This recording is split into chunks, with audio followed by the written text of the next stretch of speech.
Good evening, boys and girls. Welcome back for Expeditions. And while I'm excited you're here, kind of sad tonight.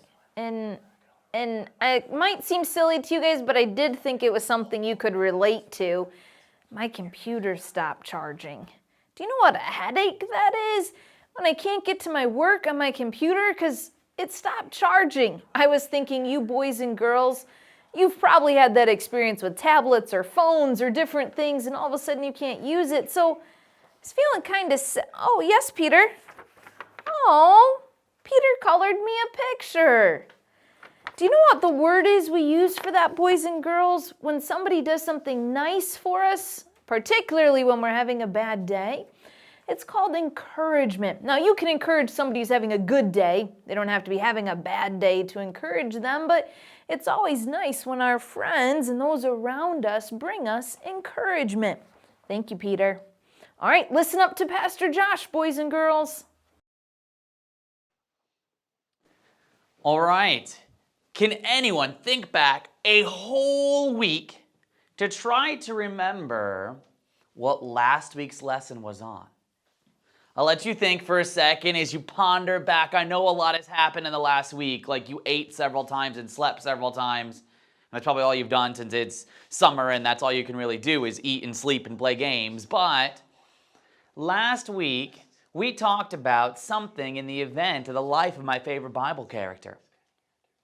It was later on in his life when he, Joshua, was leading the nation of Israel into the promised land. And I know we're a week later, but we're going to go earlier in his life to listen to another event in the life of Joshua. A time when there were people who needed encouragement. But as we go through that and think through what encouragement is, I want you to think back to a time in your life when you needed encouragement. Maybe if you can think back far enough to your first day of kindergarten, your first day of school. And mom was so excited. Maybe she was finally getting you out of the house and she was going to have some freedom. But there was also tears in her eyes and she took like 1,000,000 pictures of your first day of school. And you had to walk into that classroom for the first time. And you like turned around. And mom is getting ready to leave. And you're like, no, mom.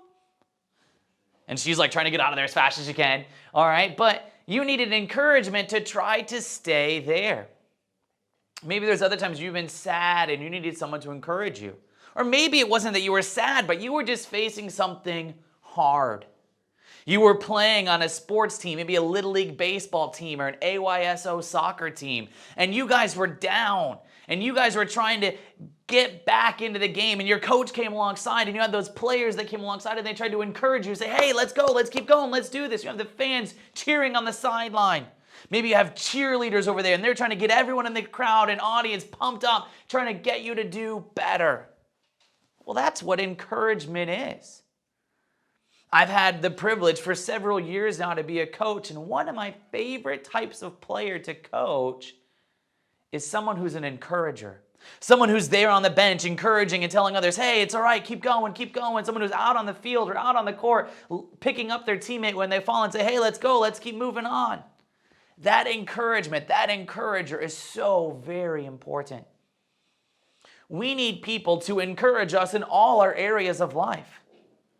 But the Bible also makes it very clear that we need to be an encouragement to others in every area of life. The Bible uses different words for it. Okay, one of the words the Bible uses is edify or edification, to build up, to encourage. All right. The Bible tells us in 1 Thessalonians chapter 5, verse 11, wherefore comfort yourselves together and edify one another, even as also ye do. What it's telling us there is to find someone else who might be struggling, who might be having a difficult time, and build them up, to encourage them, to pick them up, dust them off, and tell them to keep going. We need that in our lives, and we need to be doing that for others in others' lives. Well, there's an event in the Old Testament during the life of Joshua and Moses that Moses needed some help. It was a time when the nation of Israel was on their way through the wilderness, on their way to the promised land, and there was an enemy that came against them to fight. And this enemy was the enemy of Amalek. Now, we actually mentioned them in last week's lesson. Remember, when we talked through faith with Rahab, Rahab said, "We have heard what your God has done." And one of the things that Rahab said was that they had heard how God had destroyed the Amalekite people with the nation of Israel. This event was something that the nations of Canaan had already heard about. You see, when Joshua and Moses are leading the people through the wilderness, they don't have a trained army. They're not professionals. And they come across this country, this city-state, Amalek, that wanted to destroy them. Israel just wanted to pass through the land. Israel was not coming to conquer their land. They just wanted to get through. And they said, "Hey, can we just go by and just go by on the highway? That's the fast way." And Amalek said, "No, we don't want you here. Get out." Okay, kind of like when you're younger and you make like this special club and you put a little sign on the outside and you might say like "no boys allowed" or "no girls allowed." All right, they're like, "No, you can't come in here." And so as the Israelites try to go through, Amalek attacks them. So Moses tells Joshua, "Get the army, get the men, get the trained soldiers that we have, get them together, and you're going to have to fight them." So Joshua gathers together the people that can fight, and they go and they meet in this valley against the nation of Amalek. And Moses goes up into the mountain, and God has told him to lift his rod up in the sky. And Moses takes and lifts his rod, his staff, up in the air. And as long as Moses keeps his stick, his staff up in the air, Joshua and the children of Israel are winning. But I don't know about you, if you hold your hand here for a really long time, it's eventually going to get tired. And your arm's going to get sore and you're going to want to drop it down. And that happened to Moses. And as soon as he let his arm down, the nation of Amalek started winning. And Moses is like, "I have to keep my arms up if Israel's going to win, but my arms are too tired. They're too exhausted." I remember when I was in junior high, our youth pastor challenged us with a challenge. We were at lunch, we were at school, and I went to a Christian school, and so the youth pastor was there, and he came to us at lunch, and he was like, "Hey guys, I got a challenge for you." My youth pastor loved challenging us with different things. I think because we're in junior high and we're going to do anything stupid, and he knew he could make us laugh. But he challenged us to take 2 milk jugs and hold them out as far out to the side as we can and see how long we could keep our arms straight. Well, I don't know about you. Maybe you want to pause this video right now and run to your fridge and see if you have a milk jug and try it. But if you try to hold milk jugs out, your arms aren't going to stay straight for very long. Okay, and our youth pastor just laughed at us because us scrawny little junior high boys are like, "Ha ha ha!" And they fell like right away because we weren't strong enough to do it. Moses is there and he wants to hold up his arms to keep the nation of Israel winning. But as soon as his arms go down, the nation of Israel begins to lose. But Moses has 2 people with him. Those 2 people were his brother Aaron and a man named Hur. Those 2 men were there with him, and they said, "You know what? We have got to help Moses hold up his arms." So what they did is they got a stone, they set the stone down there, they set Moses down on the stone, and then each of them stood one on the other side of Moses, and they held up Moses' arms. Aaron on the one side and Hur on the other. And they allowed Moses to keep his hands raised, and Israel got an amazing victory that day.